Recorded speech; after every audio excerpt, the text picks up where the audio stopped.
about me, that Hussein with Hassan are the youths, are the princes of the youths of paradise.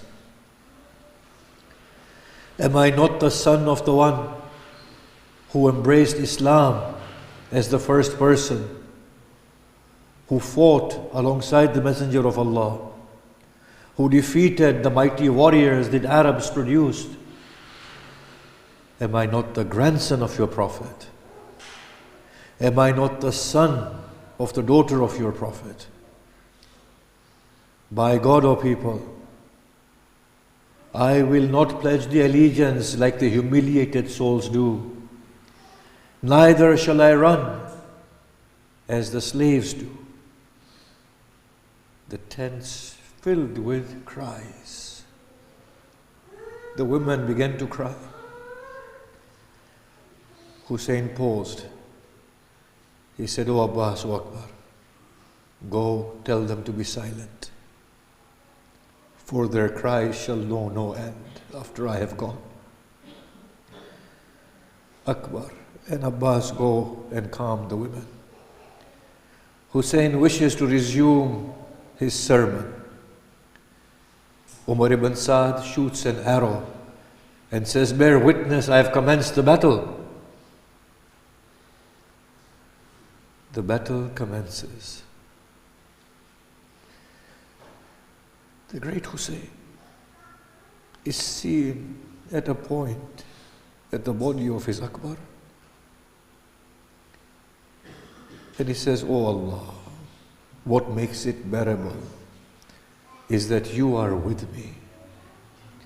You preserve the souls with what they have earned, and you will raise them in accordance with what they have done." As the day progresses, Imam Hussein seeks strength through Allah to come through the ordeals of the day. At one point, when all is lost, he says to Allah, "Anta thiqati fi kulli hali, wala ma'buda siwak." You are the one I rely upon in every affair. There is no one but you worthy of worship. In his final prayer, Hussein says, "O Allah, you are the mighty one, the majestic one. There is no end to your glory. O Allah, you are indeed near, and you respond to every plea, and you witness every affair. O Allah, be a witness for me against these people. See what they have done to me." It is the Asr of the day of Ashura. We go towards the tent of Hussein. We find bodies scattered outside the tent. We go near to the tents. We see an old man sitting outside the tent with his head lowered. We look inside his lap and we find his little baby. Hussein weeps. He comes to the tent and he calls Zainab. He says, "Zainab, bring me the garments that my mother gave to you." Hussein cries, Zainab cries. She says, "Oh brother, has the time come?"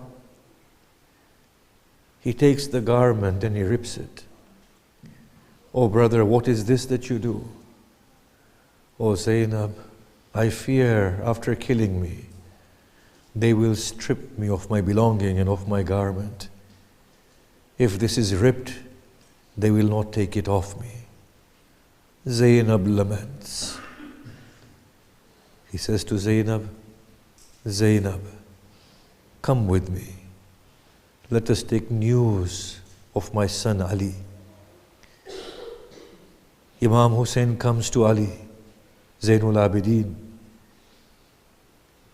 He is unconscious.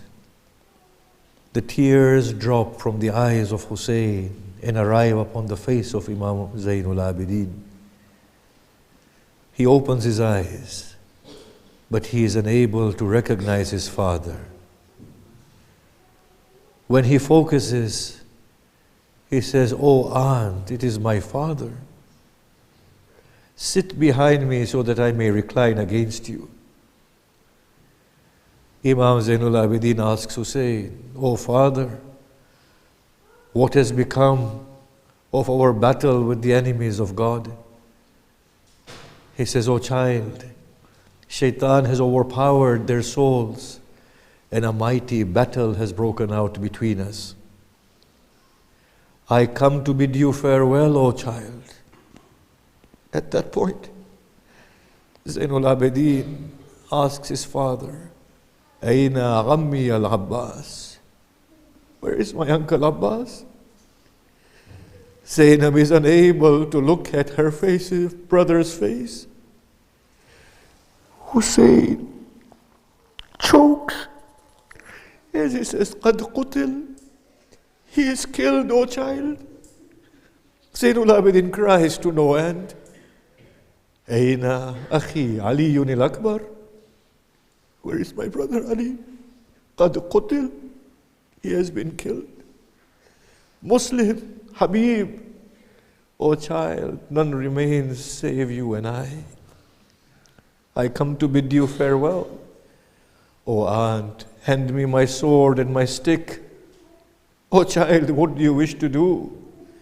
"O father, I cannot bear your state. Allow me to defend you and your honor." He embraces Zainul Abidin and he says, "You are the purest of my progeny.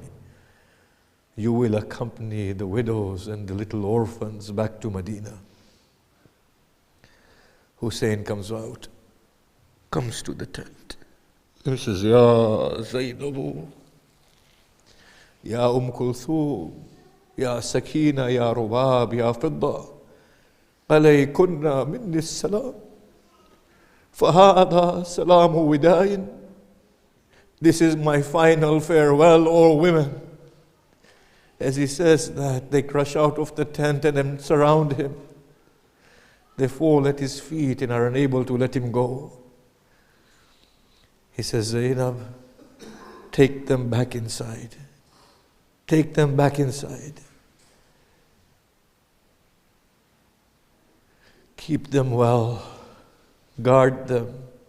Take them back to our grandfather." Zainab goes, takes them inside the tent. Hussein escorts each one of them. As Hussein is about to leave,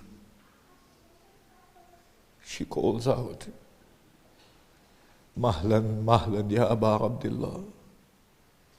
"O Aba Abdullah, wait for a moment." Hussein looks back. Zainab comes and falls at his feet. She says, "Oh brother, let me behold you one last time. For when again shall I see you?" She says, "Oh Hussein, in whose care do you leave me? I have no grandfather, father, or mother." Hussein embraces Zainab. "Bear it, O sister. Do not tear the arteries of my heart with your tears." She looks at Hussein. "How am I supposed to bear this, O brother?" I hear from the Dhakirin. Zainab says, "Oh brother, lower your head." As he lowers his head, she kisses his neck. He asks, "Oh sister, what is this that you do?" "Oh Hussein, our mother told me that when he comes and bids you his final farewell, kiss that thirsty neck from me, for it will be slaughtered upon a brutal thirst." Hussein leaves them. He ascends his steed. فَوَلَّى يَمِينًا وَشِمَالًا He turns to the right, and then he turns to the left.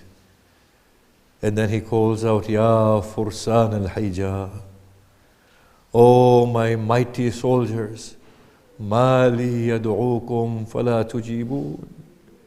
I call on to you, but you respond not. I plead to you for help, but you come not to me. Then he poses. By Allah, death has deprived you of your speech. If life were to be reinstilled within your bodies, you will come running to me yet again. No response arrives. He spurs Zul-Jana. Zul-Jana refuses to move. He says, O faithful steed, you are as tired as your master. Take me to my final battle. The horse lowers his neck, his head, and as tears drop from its eyes to its hooves, a soft voice arises, O Father, I have a final request. He sees Sakina, O child, what is it that you want? She says, O Father, descend and sit next to me. He sits next to Sakina. O Father, take me into your lap one last time.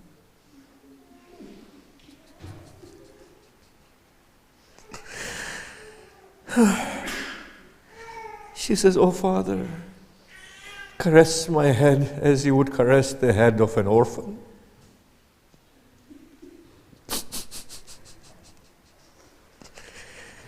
He says, O Sakina, I must leave.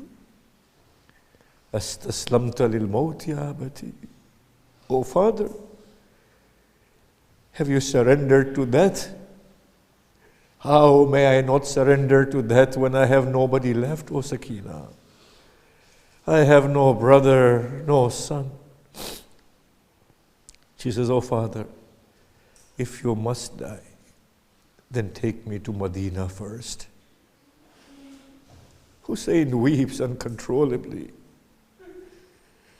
Then he says, I may bring back some water for the children, let me go.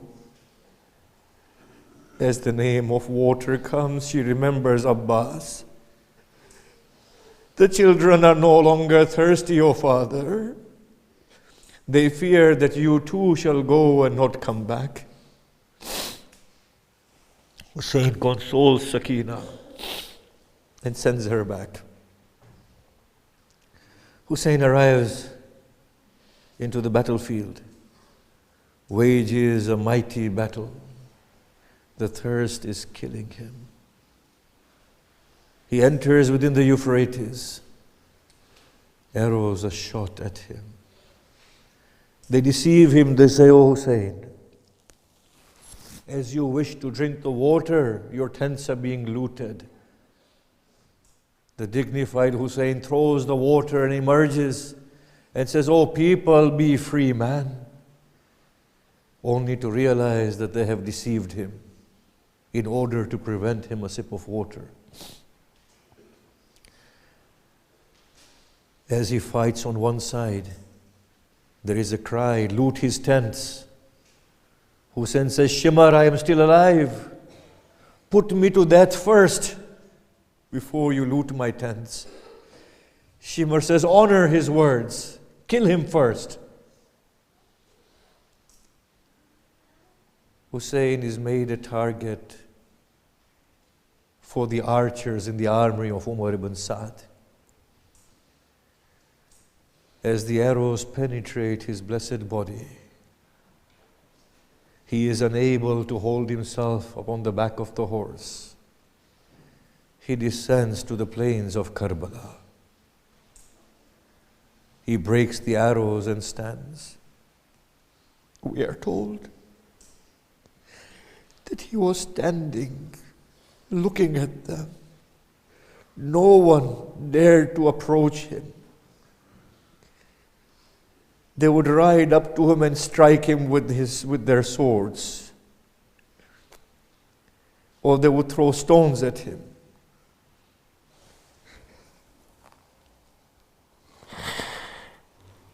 He would bleed and stand. And then an arrow was shot at his chest.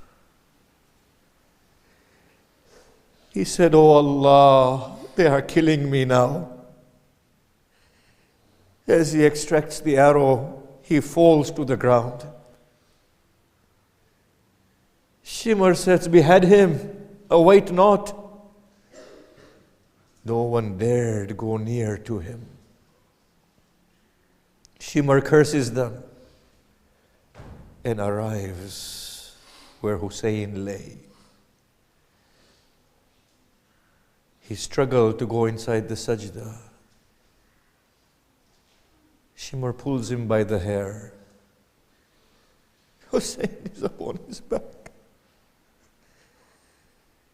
Shimr places his knee upon the chest of Hussein. Hussein says, "Oh Shimr, if you must behead me, then place a drop of water in my mouth first. By God, you will not taste a sip of water. You will taste my blade instead." I will narrate this now. Listen to it. These are the impressions of a lover of Allah and a mystic. When people are about to breathe their last, the realms of the world and the hereafter begin to become one. As Shimr prepares to behead Imam Hussein, the heavens open, the prophets descend. Ali and Al-Hassan come in front of Hussein. They come to receive him. A shadow falls upon Hussein. He says, "Who may this be?" "It is I, your mother Fatima. I have come to take you, O child." As the blade arrives at the neck of Hussein, Fatima turns to the Prophet and says, "Oh Muhammad, oh father, look at what they are doing to my son." The Prophet turns his face. She looks at Ali, Ali turns his face, Al-Hassan turns his face. They begin to leave. As the blade takes its toll, the hands of Fatima tremble. Hussein says, "Oh mother, shall you leave me?" "Oh Hussein, how may a mother witness this scene?" Hussein's head is being severed from his body. Zainab arrives upon the hill and she cries out, "Is there no one to save my brother? Is there no Muslim among you?" Bewildered, she runs back to the tent. As she is running back to the tent to ask Sajjad to take news, the enemies cry out, "Allah qad qutil al-Hussein." Imam Zainul Abidin comes out. The heavens are filled with cries, "Allah qad dubih al-Hussein." As he comes out of the tent, he says he sees the head of Hussein being raised upon the end of a spear. He calls out, "Assalamu alayka ya Aba Abdullah." Mahtama Hussein.